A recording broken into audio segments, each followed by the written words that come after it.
Seja bem-vindo ao Uru Podcast.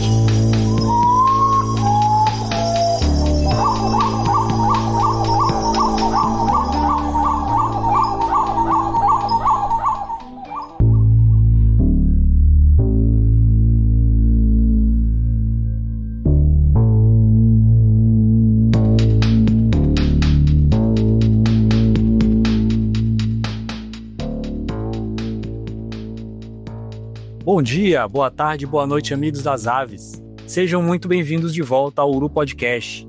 E agora conheçam nossos apoiadores, as pessoas que tornam possível esse projeto continuar acontecendo. A gente agradece sempre às nossas coruíras, Davidson Alves Soares, Fernanda Miquelina Dias, aos Gaviões Carijó, Natália Bandeira, Letícia Palhato, Cássio Mandacaru da Caatinga, Maíra Luiza Garcia, Roberta Reduan de Freitas, José Carlos Merino Mombac, Renata Beco, Atos José Rodrigues de Souza, os Tangarais, Alessandra Ribeiro, Bruno Silveira, Davi Souza, Fred Cruz, Tiago Almeida e Rodrigo Silveira Machado, os Jacuz de Estalo, Liana Rome, José Carlos Carvalho, Nailson de Andrade Júnior, Estevão Hernani Moraes, Leandro Rios, Mariana Machado Albuquerque, Lívia Ribeiro Queiroz, Aran Rodrigues Cardoso, Fernanda Isabela, Marília Fanuc, Natália Lenspac e Flávia Vieira Guiar, e claro, as nossas águias de haste, Thalia Azevedo, PS Fonseca e Nelson Hervey Costa. Hoje, a gente precisa fazer um agradecimento a mais, porque essa semana o Spotify soltou os números do ano e a gente viu que vários de vocês marcaram a gente como o podcast que vocês mais ouviram em 2025. Então a gente manda um alô especial para o Danilo Natal, para Maria Luísa Ferreira, para o Vitor lá da UFMG, para o Felipe Passos, para o Fred Cruz, para o Tiago Almeida, para o nosso querido amigo Nailson Júnior, para o Vitor Hugo Martins Machado, pro Aran, pra Flávia Guiar e pro Telurico e pro Leandro Felipe. Galera, um grande abraço. A gente sabe que são muitos mais ouvintes que apareceram lá na lista com o podcast como o podcast que mais ouviu. A gente fica muito feliz porque quando a gente começou com essa ideia de gravar esse podcast, uma coisa que assustava a gente era juntar aí 400, 500, 1000 pessoas para ouvir a gente falar bobagem de passarinho por uma hora e meia às vezes, e a gente ficava bem chocado com os números. Hoje a gente acha até divertido quando esses números todo ano são retornados. Então a gente agradece demais e a gente espera que vocês gostem desse episódio, que vai ser o nosso último episódio de 2025, praticamente um presente de Natal, e 2016 já está bem aí, a gente já tem alguns episódios esquematizados. A gente novamente reforça que você pode se tornar um apoiador do nosso projeto. É só acessar apoia.se/projeturu e conhecer as opções de apoio. Claro que você também pode dar uma força para a gente acessando revistauru.com/podcast e ouvindo nossos episódios gratuitamente no nosso site. Também dê um alô para a gente, mande um abraço, faça qualquer contato no nosso Instagram em @podcasturu.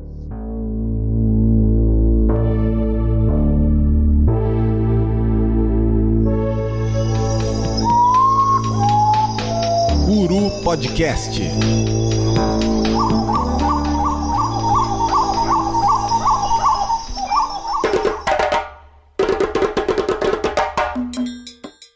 Hoje a gente está num episódio muito mais que especial. Eu quero acreditar que todo bom observador de aves tem uma ave favorita. E em alguns casos a gente sabe que essa ave muda toda semana. Eu mesmo sempre digo que a minha ave favorita é o falcão peregrino. Já falei isso quando a gente gravou um episódio sobre ele. Mas de vez em quando eu me dou conta que uma paixão ocasional por uma ou outra ave se infiltrou aqui e ali. E o caso do nosso convidado de hoje é diferente. É uma paixão estável, é um amor contínuo. Hoje a gente tem o prazer de receber para falar sobre Mimóquilos strilatus, nosso querido farinheiro. Vocês vão ouvir a gente falar farinheiro, porque esse episódio hoje, esse bicho não vai ser chamado de Tem Farinha Aí. A gente tem o prazer de receber o biólogo Jefferson Bob, que entre pássaros e tradições transforma a natureza e cultura num legado vivo. Jefferson, ele é o fundador do Sítio Pau Preto, conhecido como a Casa dos Pássaros do Sertão. É um verdadeiro museu orgânico dedicado à fauna local. Nós vamos falar disso em instantes. Entre 2005 e 2015, ele mergulhou no universo da cultura popular, produzindo o reizado de caretas de Potengi, ajudando a manter viva essa tradição. Sua atuação foi tão marcante que assumiu o cargo de secretário de Cultura de Potengi entre 2009 e 2014, fortalecendo a cena artística e impulsionando a valorização do patrimônio imaterial da região. Para a gente trocar uma ideia sobre o farinheiro, sobre o sertão, sobre tudo isso, seja muito bem-vindo, Jefferson Bob. O microfone do Uru Podcast é todo seu. Opa, Will, muito obrigado a todos os ouvintes aí do Podcast Uru. É uma grande satisfação, né, poder participar e contar um pouquinho da minha história e falar da minha ave preferida, né, que é uma ave que eu acompanho e observo desde criança, aqui mesmo no lugar que eu resido e que eu trabalho, que é o Sítio Pau Preto. E esse passarinho faz parte da minha vida e não tem como esconder isso, né? Então, muitas pessoas fazem logo uma relação direta entre eu e o fariloiro, né?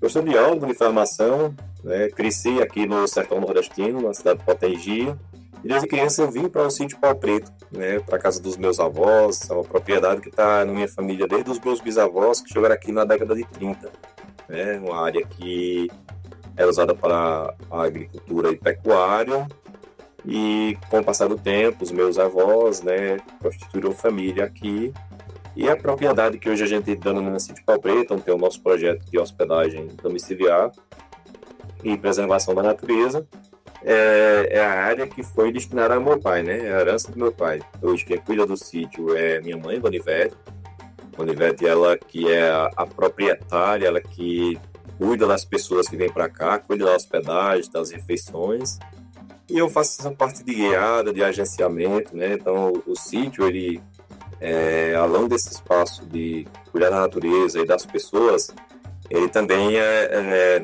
esse espaço da experiência, né? A gente está sempre com essa conexão, como você falou aí na apresentação, com a cultura local, com esse saber do sertanejo, do popular.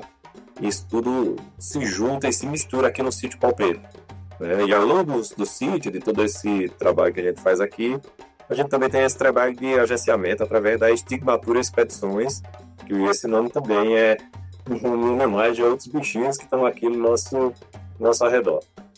Olha, Jefferson, de tudo que envolve essa ave, o que eu acho mais interessante, que sempre achei, eu até te falei isso quando fui te fazer o convite para te gravar, é que quando eu ia conversar sobre o farinheiro, invariavelmente surgiu o teu nome na conversa, assim, realmente é uma relação que as pessoas fazem que é muito forte, e eu acho isso muito bacana quando a gente conhece as figuras da ornitologia, da observação de aves no Brasil, e a gente consegue associar algumas aves a essas pessoas, e aí eu me divirto muito quando eu vejo a galera associando o antigo gavião-pato e agora tentativamente águia mascarada com William. Eu associava o Luiz Moraes com o Nambu, porque quando eu conheci o Luiz e mexia com o Nambu, aí depois foi já pro estalo, aí agora tem um lance do Nambu de novo, então a gente vai criando essas relações na nossa cabeça, e eu acho muito bacana quando dá certo, né? Quando calha, assim, da relação ser uma relação de afetividade, de história muito forte, como essa que tu tem com esse bicho. E aí a gente já começa aqui a falar sobre ele. Normalmente, cara, a gente começa esses episódios pedindo pro nosso convidado descrever a morfologia, né, da ave. E aqui eu vou abrir uma exceção, porque como toda ave que tem um nome onomatopeico, no caso do farinheiro, eu acho que a vocalização é a identidade mais forte dele. Imagino que nessa tua história com ele de criança, talvez a primeira impressão que tenha chegado a ti tenha sido um canto, né? E aí eu vou pedir para o nosso editor fazer aquele milagre da edição e colocar a vocalização do farinheiro. Cara, esse som que a gente escuta quando ele vocaliza é muito a cara da Tatinga, né, Bob?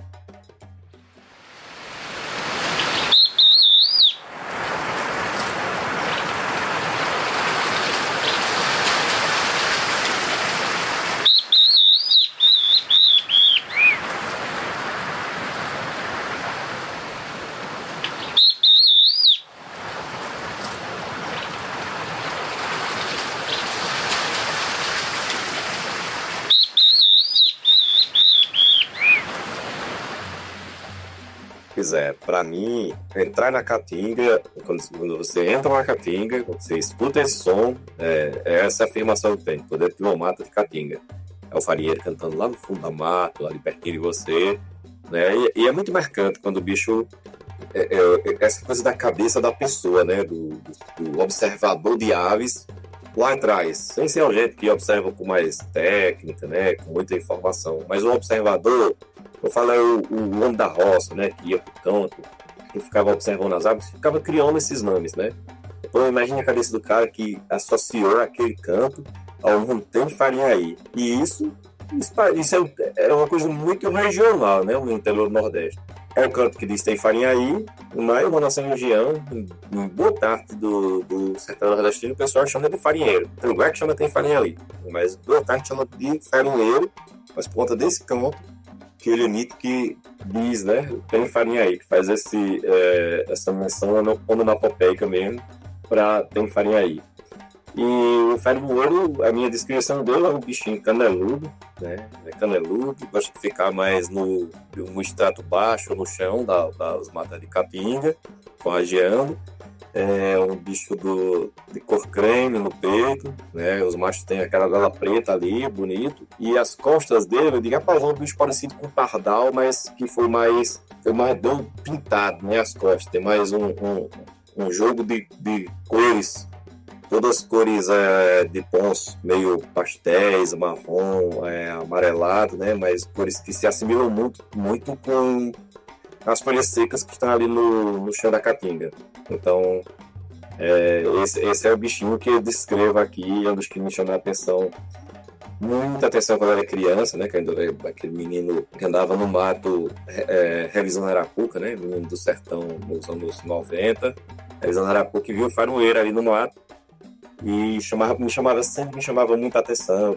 É um bicho que eu sempre gostei muito e sempre tive essa conexão, né? Quando eu comecei a observar aves, foram as primeiras aves que eu pulo atrás para tentar fazer fotografia. A primeira oportunidade de pegar uma câmera. E foi através dele também que eu criei esse vínculo que eu tenho com a mata e com os bichos, né? Através dessa conexão com esse passarinho. Eu espero, pessoal, que vocês que ouviram essa descrição que o Jefferson fez, vocês tenham conseguido visualizar essa ave de uma maneira parecida como eu visualizo, porque para contextualizar para vocês, eu tô gravando aqui do Maranhão, o Jefferson tá no Ceará, e aí a gente imagina que todo mundo conhece assim, as fitofisionomias dos estados do Brasil, mas é ingenuidade nossa. O Maranhão tá no Nordeste, mas fatalmente a gente não tem no Maranhão nenhuma área de caatinga, né? Então assim que eu comecei a passarinhar, eu ficava vendo as listas das aves dos outros estados e ficava, caramba, não tem nada da caatinga aqui.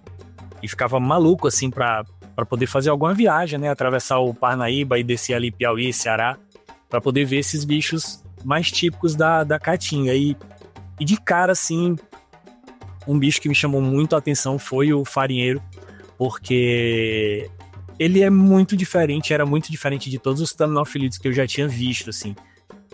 Morfologicamente e o comportamento também, assim, o shape, o canto. Então, assim, eu fiquei, cara, tenho que ver esse bicho. Tenho muito que ver esse bicho, assim. Ficou como um dos alvos, assim, da primeira viagem que eu fizesse na direção do sertão mesmo da Caatinga. E eu fui muito feliz de fazer essa viagem e conseguir registrar um macho de farinheiro, assim, vocalizando naquela pose que a gente cria na nossa cabeça, assim, né? Pô, eu quero ver esse bicho, quero ver ele fazendo isso, assim. Tu vê tanta foto dele, tu vê tanto vídeo que tu imagina, né? Tu cria uma imagem mental.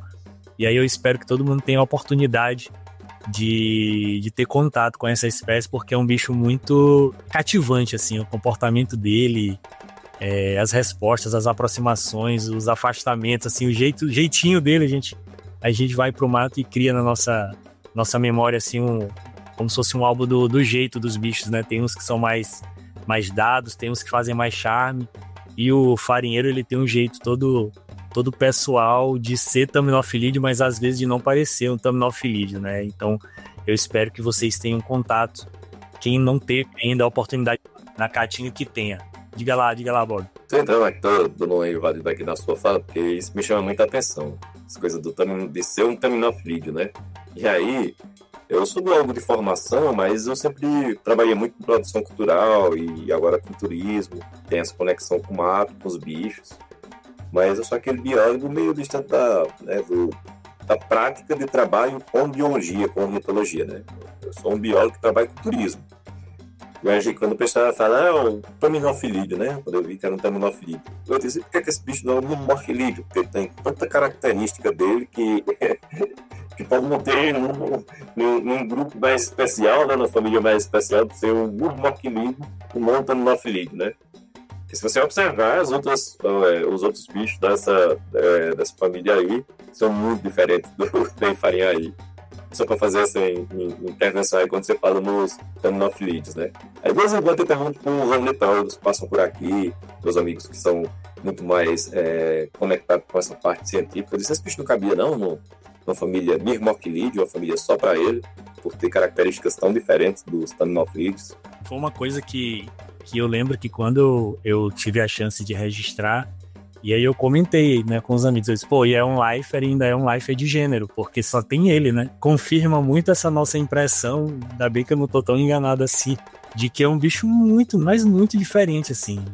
E aí tem tudo a ver, né? A gente fica entrando um pouco nessa história aí da ciência um pouco mais aprofundada. A caatinga é muito especial, né? Quando a gente fala, às vezes soa repetitivo quando a gente fala que todo passarinheiro tem que tirar um período para passarinhar seriamente na caatinga, mas a história geológica da caatinga, ela produziu essas surpresas, né, essas singularidades. Então a gente tem muita coisa na caatinga que tem valor incrível para gente que é passarinheiro, e às vezes as pessoas não enxergam. Um dos detalhes que as pessoas não enxergam é, por exemplo, a dificuldade absurda que muita gente tem de entender a caatinga como um ambiente florestal, né? E aí a gente já pensa assim, terminofilídeo, mata.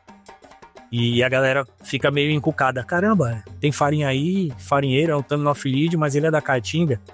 Pessoal, a caatinga é uma mata, assim, apesar da dificuldade absurda que as pessoas têm, às vezes, de associar, mas é um ambiente florestal, né Bob? As pessoas não têm ideia.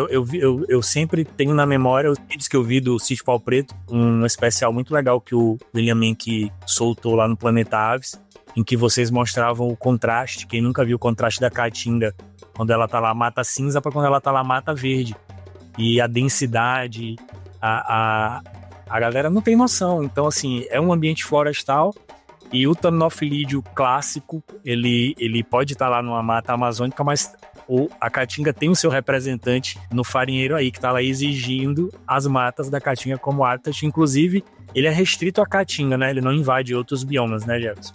Primeiro, a caatinga, elas são várias caatingas, né? A gente tem essa caatinga nossa aqui, ela é uma caatinga em regeneração, essa do Sítio Pau Preto. Muito, assim, a gente viver aqui é muito interessante, porque a gente tem, todo ano a gente tem esse período com tudo seco, aí é legal, não tem folha, você vê os bichos, tá tudo bem e tal, mas você começa a sentir saudade do verde, da chuva, né, dos riachos correndo, aí chega esse tempo. Aí daqui a pouco você passa lá, quando você tá lá em mês de maio, junho, aí você começa a sentir saudade de novo da mata sem folha, para ver os bichos. É muito interessante essa coisa da caatinga, né?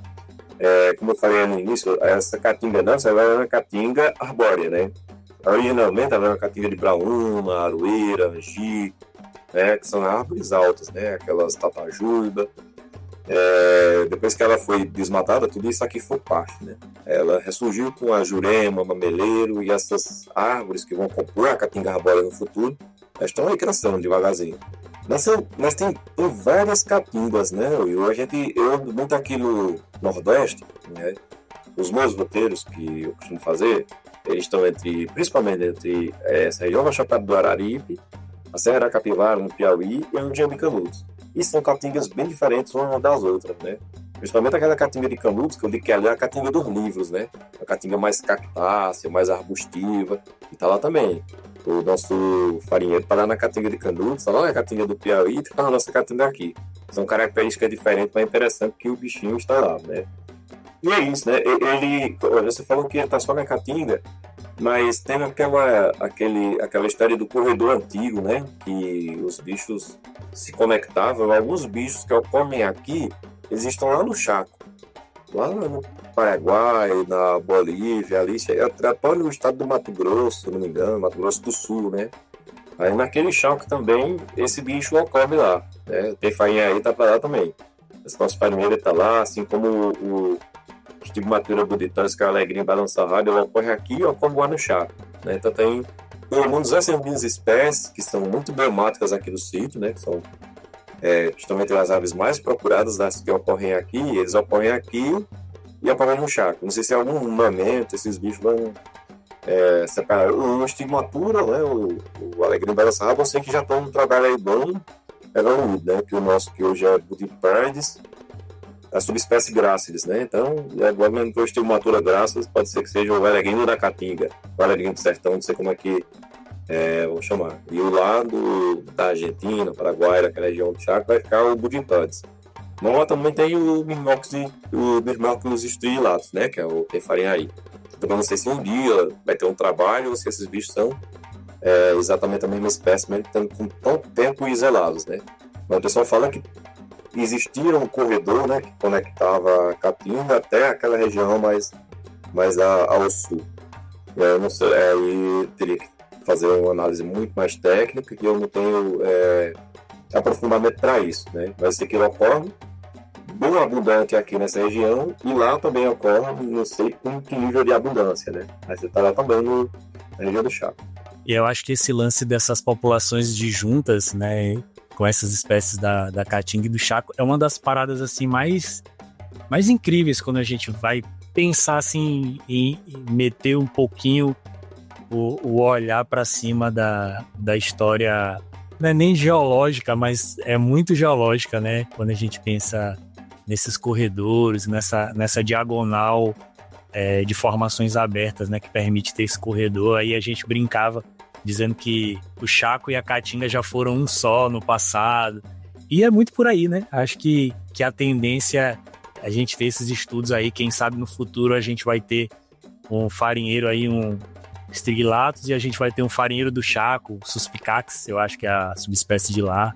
Então, realmente é uma das coisas mais provocativas, assim, né? Para quem gosta de mexer com sistemática, taxonomia, essas populações de juntas são um prato cheio e mexem muito com a história da ornitologia, né? A gente fica aí sempre ansioso pelos splits, pela descoberta de novas aves, pelo aumento do número de espécies no Brasil, para a gente poder também ter isso como uma ferramenta de impulsionamento da atividade, né? Não deixa de ser uma coisa bacana.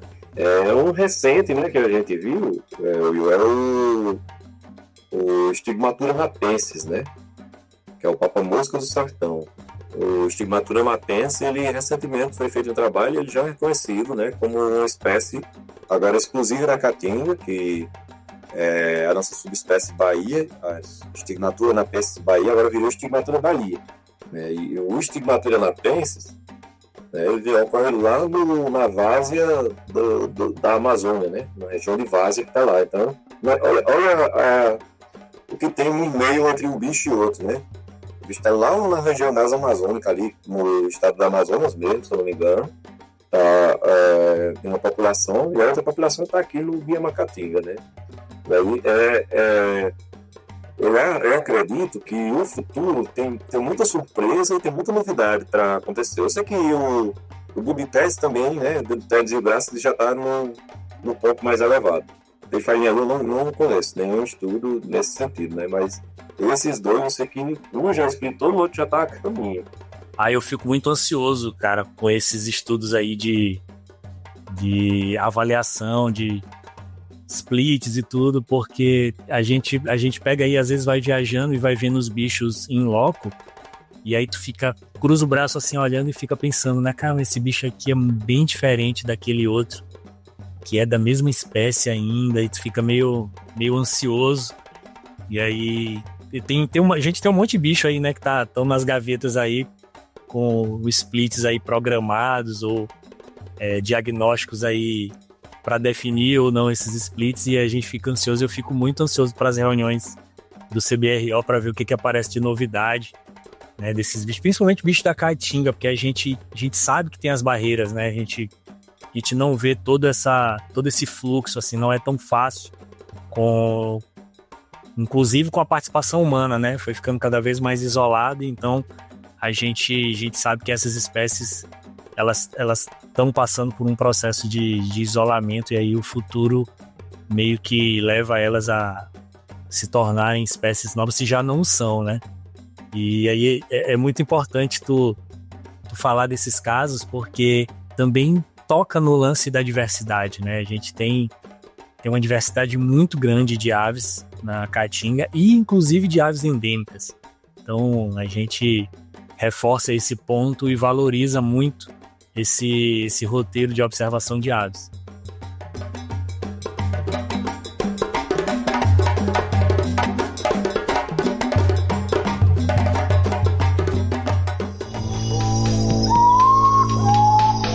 Uru Podcast.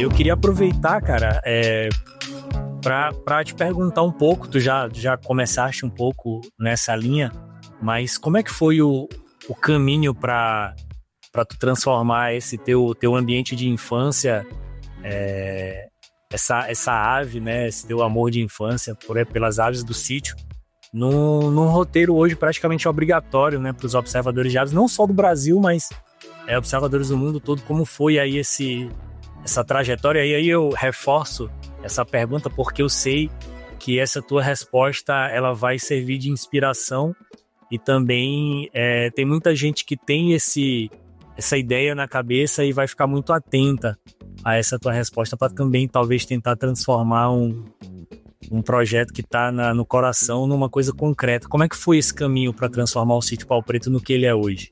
Um ponto que eu considero muito importante é o acreditar, né? Você acreditar no que você faz. É sempre desafiador, né? É meio desafiador, principalmente quando eu decidi que eu ia trabalhar com isso, né? Eu cheguei a ver minha família se reunindo para conversar sobre o que eu ia fazer da minha vida, que eu estava deixando tudo para trás, estavam querendo só ficar no mato vendo passarinho, né? Então, nós chegamos a esse ponto, né, das pessoas sentarem, né, minha mãe, meu pai, e me perguntarem se eu ia ficar assim agora, gastar meus dias dentro do mato com a câmera para passarinho. Aqui mesmo nessas natas, eles se reuniram aqui mesmo e fizeram essa conversa. Quando chegou na cidade, me perguntaram sobre isso. Eu falei o seguinte, eu disse: o que eu estou fazendo de errado? Ir pro mato tirar foto do passarinho, né? E na minha cabeça ali, eu já estava enxergando algo que estava assim no caminhão, né? na minha vida, no futuro do turismo de observação de aves, que eu já via alguma coisa acontecendo, né? O Nordeste é muito importante para o turismo de observação de aves. Acho que o Nordeste, ele tem, se eu não me engano, ele tem a maior rota terrestre com quantidade de espécies endêmicas, né, do Brasil. Essa rota Nordeste que começa em Fortaleza, percorre todo o interior, aí vai passando por pontos específicos para ver espécies endêmicas, né? Você chega ali em Guaramiranga, aqueles periquitos de cara suja, Quixadá, vê a japucaca, o bacurauzinho da Caatinga, vem para cá, vê esses mirmófilos, Megaxenops e Lopes, né? Bico virado, Pompeu e virado da Caatinga, o Pompeu e o Farinheiro. Agora mais para ali tem um soldadinho da ali, parada, enfim. É uma rota comprida que o pessoal faz em muitos dias e que vê uma quantidade imensa de aves endêmicas do Brasil, né, que ocorrem aqui na Caatinga e entra ali umas bordas do Cerrado em algumas áreas. E o sítio era um sonho. Quando eu comecei a tirar foto do passarinho, eu comecei a enxergar isso aqui como uma coisa que poderia um dia vingar, né? Mas o primeiro passo era aprender mais sobre os pássaros, né? Que eu tenho só como hobby. Eu me voluntaria lá no projeto Cidadania do Arari, e aí foi onde eu tive um contato mais forte com a ornitologia, né? Fui trabalhar com o Weber Girão, né? Meu grande incentivador, meu grande professor de ornitologia. Minha iniciação, o meu conhecimento, a base do que eu sei de ornitologia. Agradeço muito a Weber Girão, né? Que me incentivou bastante. No projeto que eu fiquei voluntário lá Eu me voluntariei como hobby também, para ficar mais perto de alguém que conhecia, para, de alguma forma, contribuir com a preservação do soldador do Arari. E um certo dia o Weber me chama e fala: Bob, tem um turismo aí acontecendo, que é o turismo de observação de aves, e o guia que passa por aqui é o Cira Albano, e ele está sem agenda para guiar os brasileiros, está acompanhando muito com grupos estrangeiros, e aí está faltando alguém para assumir um pouco dos grupos brasileiros que querem vir para a região, e aí não tem guia. E a pessoa mais indicada, então, é você. Já conhece um pouco os bichos, que já está aqui perto da gente, que está fazendo isso por hobby. Até perguntei, eu digo, eu vou fazer isso. E assim, nesse tempo, o que eu mais queria era ter companhia para tirar foto do passarinho. O que mais eu sonhava nesse momento era que alguém fosse comigo pro mato para parar de ir só, né? Que andar só no mato às vezes é sem graça, né? Aí eu falei, quer dizer, então eu vou ter companhia e ainda vou ser pago para ter companhia para praticar meu hobby. Eu falei, não, arrumamos isso. Aí eu disse para eles que não tem como cobrar, não. Eu disse, não, pode deixar, eu organizo os primeiros e depois você vai aprendendo, e veja isso como trabalho, cara, isso é um trabalho. E aí eu olhei aquilo para mim e encarei que eu não trabalho, né? E quando a gente tinha essa propriedade aqui, que nesse período, né, ela já era uma propriedade meio que desativada, já não estava mais produzindo. Às vezes a gente cedia parte da terra, meus pais cediam parte da terra, para o pessoal ali vizinho vir colocar uma roça de milho, feijão. E aí eu fui pedindo, deixa essa parte aqui só para os bichos, fui pedindo, já tinha essa observação, né? São 35 hectares aqui. Não, deixa aquela parte ali, não vamos mais matar não, deixa essa dali que é a parte dos bichos, tá beleza. E aí chegou um determinado tempo que eu já tinha os grupos passando por aqui, né? Eu comecei a receber grupo no final de 2013. Em 2013 eu recebi o primeiro grupo, os primeiros grupos que vieram que a gente estava em 2013. E aí a gente começou, né, ver o fluxo chegando. E uma das lamentações e reclamações das pessoas era justamente a falta de estrutura nas hospedagens da cidade protegida, uma cidade pequena, uma cidade que passa os vendedores, né? Aí o pessoal se faz para então são pousadas muito simples e não atendia muito bem no público. O pessoal começou a me falar, a gente preferia ficar naquela sua casa do sítio, e era uma casa muito quebra-bolada também, né? Que a casa não estava tão... Preferia ficar lá, vocês podiam arrumar aquela casa para receber a gente. Daí eu convidei minha mãe para a gente aceitar esse desafio, né? De transformar essa nossa casa do sítio, que a gente mal vinha, que a gente vinha, ficava na manhã e já ia para a cidade, passava uma semana sem vir. E o desafio que eu convidei minha mãe foi para a gente transformar essa casa do sítio numa hospedagem domiciliar e passar a receber os observadores de aves. Para bater o martelo mesmo com isso, o sítio passava com muitos grupos, né? Passavam com muitos grupos com os estrangeiros por aqui para a região e eu vinha para o sítio para observar aves. Aí eu já tinha os meus grupos, aí o falou, se vocês fizerem, eu garanto que os meus grupos vão hospedar lá também. Então já eram os meus, um dele, né? Aí eu falei, não, mãe, vamos atrás. Ela disse, mas como, filho, a gente não tem condições? Eu digo, vamos atrás dos próprios passarinheiros, né? Aí ela disse, pô, eu digo, a internet, onde tem a internet? Eu gravei um vídeo, vim aqui na casa, gravei um vídeo, abri aquelas campanhas de financiamento coletivo na internet, gravei um vídeo convidando as pessoas a darem uma contribuição, que era ter que financiar muito mesmo. A pessoa ia entrar com R$200, e aí um dia, quando ela vinha, era acreditar num projeto que não tinha certeza se ia ser realmente feito. Eu tinha minha palavra lá dizendo. Aí um dia, quando você vier aqui, a gente vai abater esses R$200 no hospedagem, no nossos apoio de observação de aves. E foi assim que a gente arrecadou a grana e começou a construir, fazer uma reforma no sítio para adaptar a casa, e fizemos 3 suítes, né? Com banho quente, compramos as camas, pano de cama tudo bonitinho, tudo muito simples, que era muito improviso que a gente começou.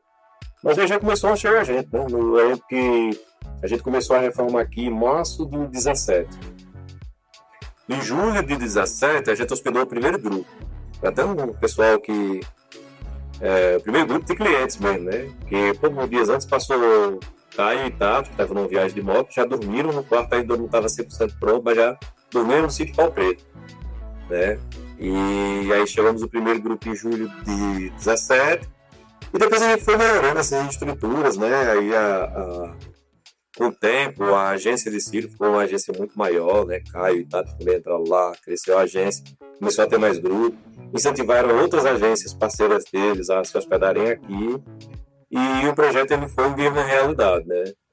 Foi muito desafio, né, nesse período, porque, como todo mundo sabe, as pessoas que podem vir da cidade que eu cresci me diziam que eu estava maluco.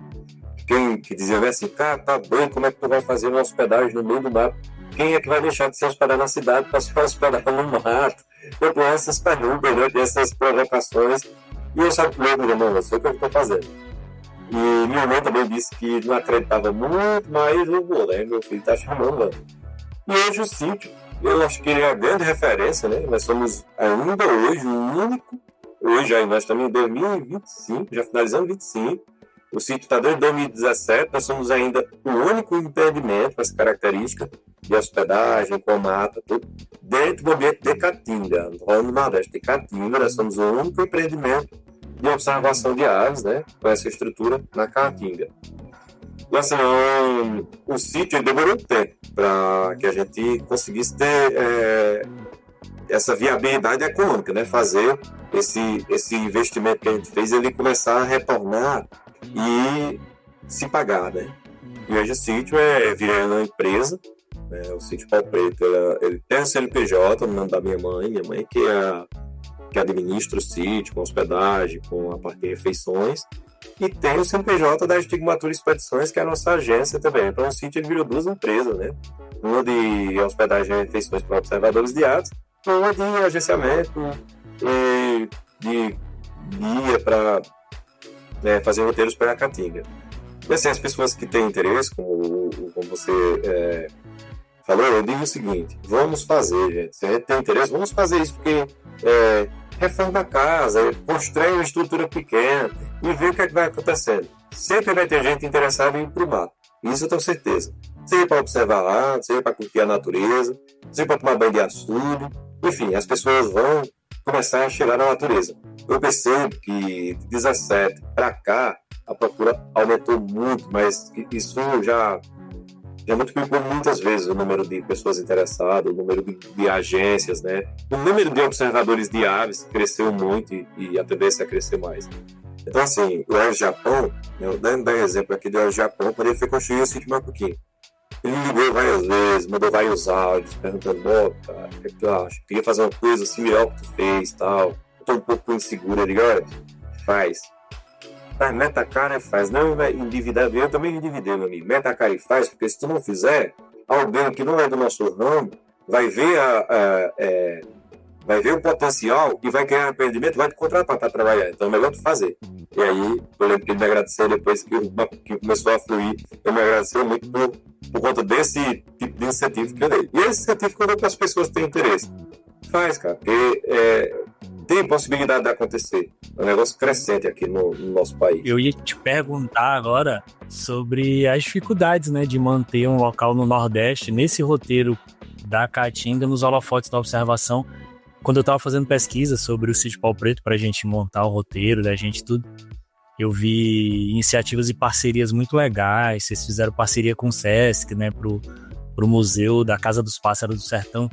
E, pô, assim, eu nem preciso te perguntar das dificuldades, porque esse teu depoimento aí, ele entrega que as dificuldades, elas vão estar presentes nos projetos para a gente poder superar mesmo, né? E aí, tu finalizou falando do Elvis, o resto é história, né? Macuquinho Lodge tá aí, se você procurar, você, observador que não conhece, e eu duvido muito que alguém que ouve o Uru Podcast não conheça o Macuquinho Lodge, coloca no Google aí, dá uma olhada, você vai ter dificuldade para fechar e para pegar uma data disponível. Então, assim, quando o Jefferson falou pro Elvis para ele meter a cara aí, tocar e fazer que ia dar certo, realmente deu certo. Então, quem frequenta um pouquinho o ambiente de, por exemplo, Avistar, vai perceber o tanto que cresceu a participação das pessoas e o interesse das pessoas pela atividade. É um ramo que não é porque a gente gosta de tirar foto de passarinho não, mas eu acho que os próximos anos eles são brilhantes para a observação de aves e para o turismo de observação de aves e de vida silvestre no Brasil. O Jefferson falando da rota da Caatinga, pô, tem como eu não Tem umas fotos minhas lá no Wikiaves que você vai ver nos comentários dizendo assim, a maior passarinhada do mundo. É porque foi realmente, como ele falou, eu saí daqui de São Luís, desci por Caxias, Teresina, subi para Guaramiranga e só fui parar na Chapada Diamantina. Então, você não tem noção do tanto de aves únicas, de aves endêmicas que a gente consegue observar e fotografar entre São Luís e a Chapada Diamantina, fazendo todos os desvios necessários para cumprir 10 mil quilômetros de ida e volta, sem perder as aves que você não pode perder. E aí a gente inclui essa lista o farinheiro, a gente inclui o pompéu, a choca do Nordeste, o bico virado da caatinga, o João do Xique-Xique.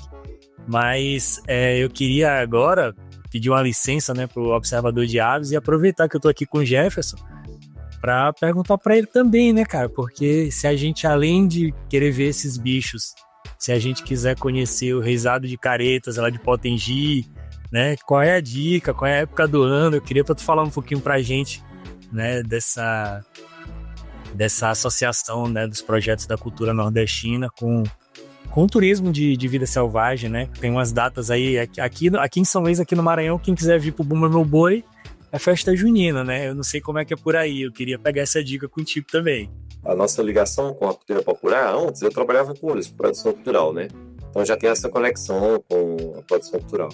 Esse realizado de Caretas, Potengi, tá aqui a 4 km do sítio, é bem vizinho. Já é um museu orgânico, né? Que é um projeto interessante, o Museu Orgânico. Tem uma fundação na cidade de Nova Olinda, a cidade está a 40 quilômetros daqui, mais ou menos, chama Fundação Casa Grande. E a Fundação Casa Grande, o fundador da Fundação Casa Grande, um cara chamado Allenberg Quindins, ele me disse que a casa era um museu, que não era aquela estética de museu, porque as pessoas do interior não têm essa característica de ir para museu. Mas eles entram na casa do vizinho. Então, é uma lógica bem interessante que ele criou, de fazer um museu da casa. Então, a Casa Grande é um museu de arqueologia, né? Lá dos achados aqui, dos povos cariris que vieram por aqui. E aí ele levou essa ideia para o Sesc e ampliou isso, né? Levou os museus orgânicos para muitas casas do sertão, né?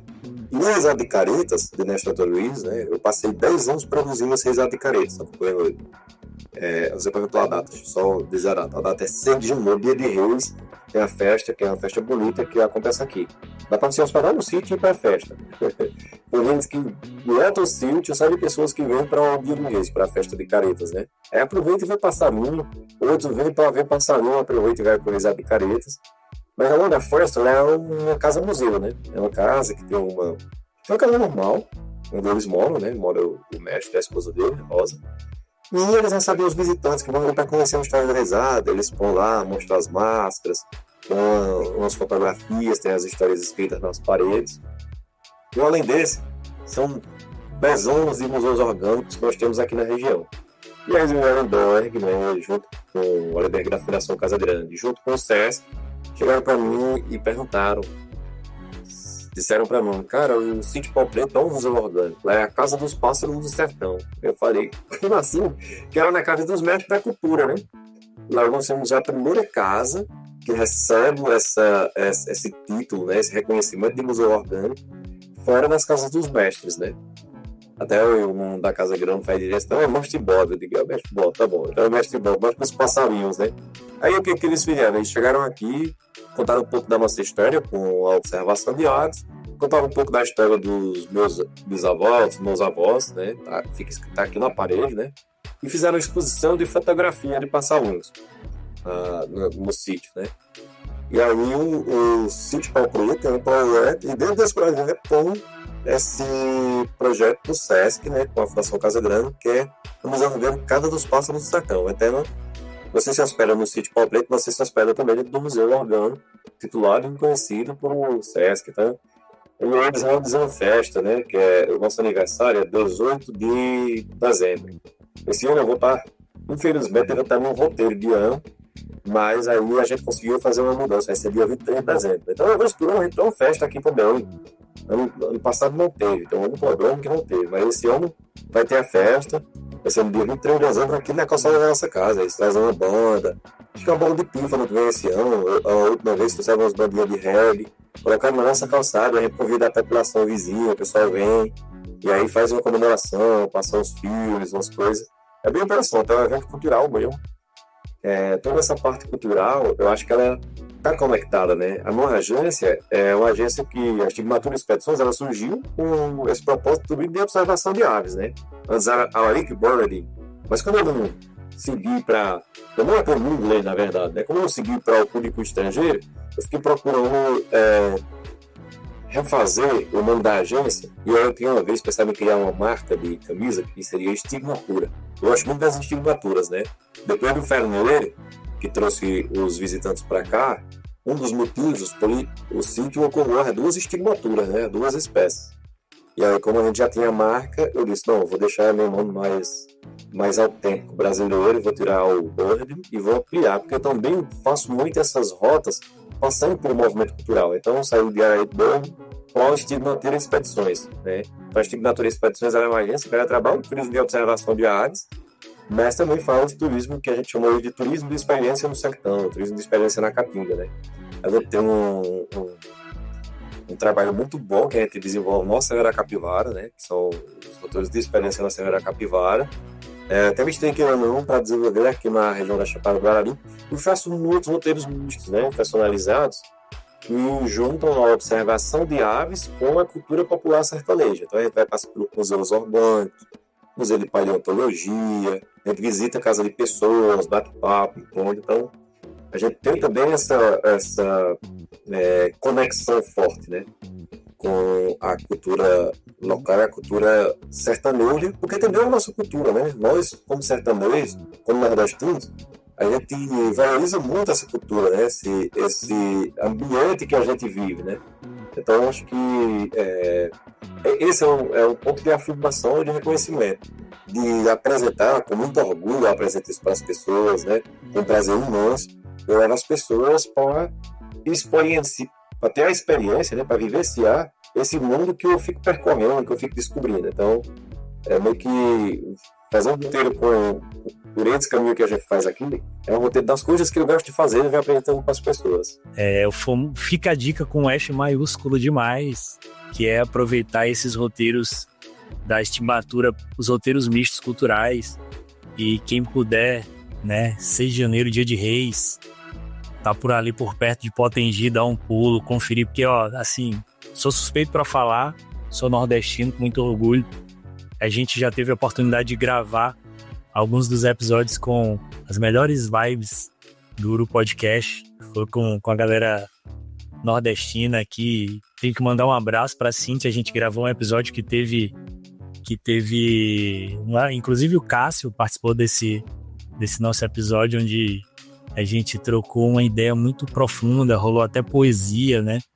E sempre que a gente pode falar um pouco do Nordeste, sai coisa boa.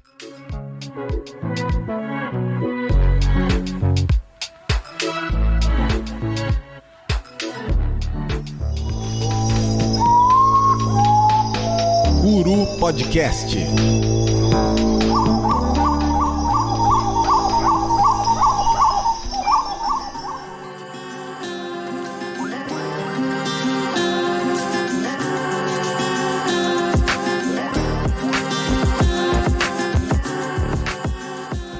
Vocês não têm noção da dificuldade que a gente teve para gravar esse episódio, para poder fechar essas agendas com o Jefferson.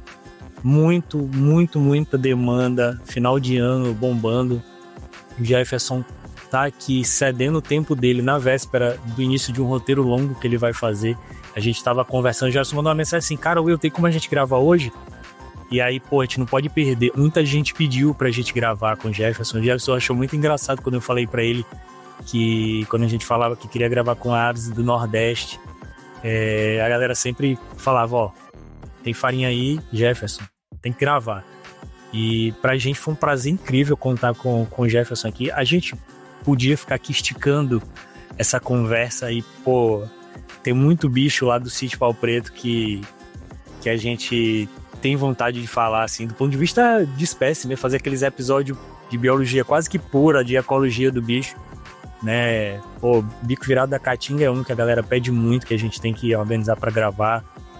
né? Tem uma galera pedindo aí, a gente vai precisar gravar sobre caburé acanelado, um episódio específico, também é um bicho que rola lá no Pau Preto. E, enfim, a gente precisa agradecer muito a presença do Jefferson aqui. Jefferson foi comprar microfone, pô, da outra vez que a gente ia gravar e tal, e desenrolar o microfone pra poder... Porque o nosso estúdio virtual não suportava o celular, então tinha que ser um desktop. Então, assim, vocês estão ouvindo o episódio editado e tudo, vocês têm noção da dificuldade que foi pra gente gravar. Mas, assim, o tempo todo, cara, disponibilidade total, sempre... Pô, e aí a gente fica constrangido, né? Porque o Jefferson fica pedindo desculpa. Pô, cara, desculpa que não deu pra gente gravar e tal. E a gente que precisa agradecer demais, porque esse projeto, ele ocorre por causa da generosidade de vocês, observadores, de vocês guias, de vocês biólogos, ornitólogos, que cedem o conhecimento de vocês e o tempo, que tem muito valor e que a gente não consegue pagar, nem que tentasse, para conversar com a gente sobre a coisa que a gente ama, que é falar de pássaro, falar de passarinho, falar de aves, falar do Brasil, né? Falar da vida silvestre do Brasil, assim, como se a gente tivesse sentado aqui quase que numa mesa de bar trocando uma ideia. Então a gente tem um prazer muito grande de poder contar com você, Jefferson. Muito obrigado em nome dos ouvintes do Uru Podcast, em nome dos apoiadores. Eu tirei uma foto aqui que eu tava gravando aqui contigo, mandei no grupo, a galera já mandou ali um monte de curtida, né? Todo mundo ansioso, e a gente vai fazer uma correria aqui para colocar esse episódio no ar antes do final do ano. Vai ser nosso presente de Natal para os nossos ouvintes.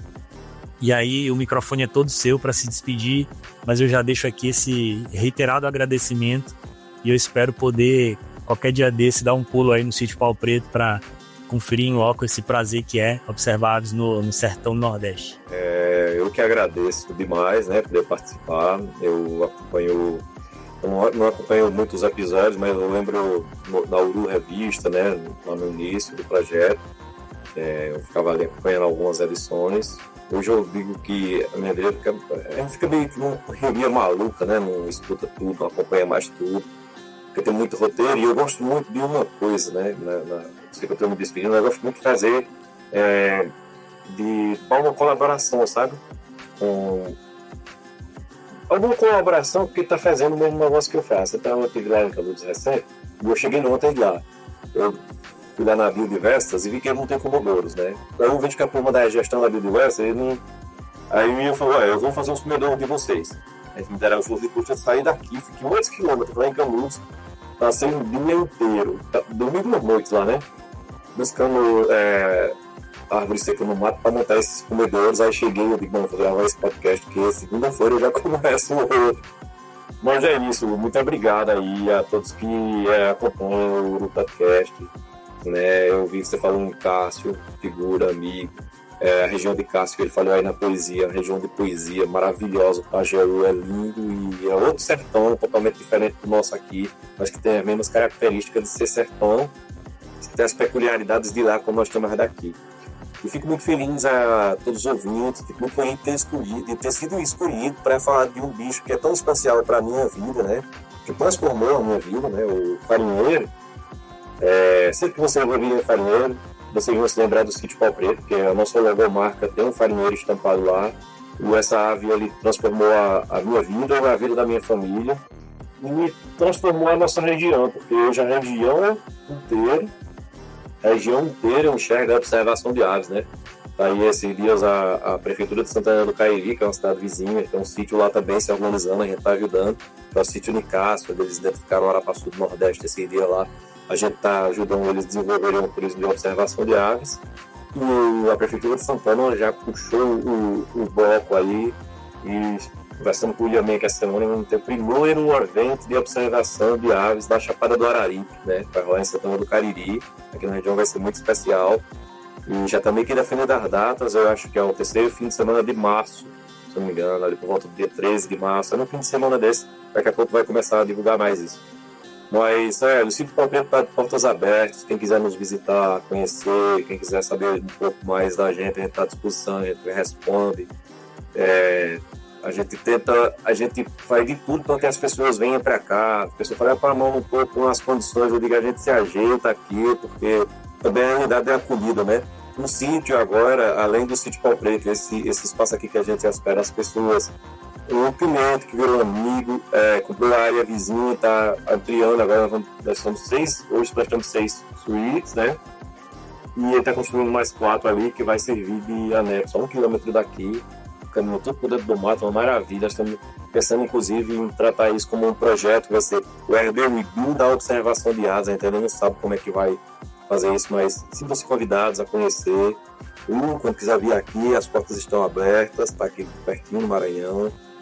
E muito obrigado, Uru Podcast, muito feliz. E o Tem Farinha Aí, ele transformou a minha vida e outras áreas vão transformar a vida de outras pessoas. E que muitos projetos como esse que você desenvolve, aconteçam, né? Que quem envolve os projetos como esse, para divulgar, para contar essas histórias, e que muitos projetos como o nosso, Sítio Pau Preto e as Estigmatura Expedições, eles também aflorem pelo Brasil, e que muitas outras pessoas que têm esse sonho, eles consigam trabalhar com esse trabalho que é tão prazeroso, que é trabalhar com a natureza e com os passarinhos. Muito obrigado. Jefferson, a gente que agradece realmente. Eu vou me despedir de todos vocês, amigos. Esse foi mais um episódio do Uru Podcast. Antes de eu dar esse tchau final, eu vou mandar um abraço especial para os nossos amigos do grupo Passarinheiros na Trilha, a galera do grupo da Jéssica e do Manuel, que reúne figuras da observação de aves do Nordeste, principalmente da observação de aves do Ceará. Um grande abraço para essa galera especial. A gente está junto e, por favor, pessoal, conheçam o Sítio Pau Preto. Um grande abraço e até a próxima.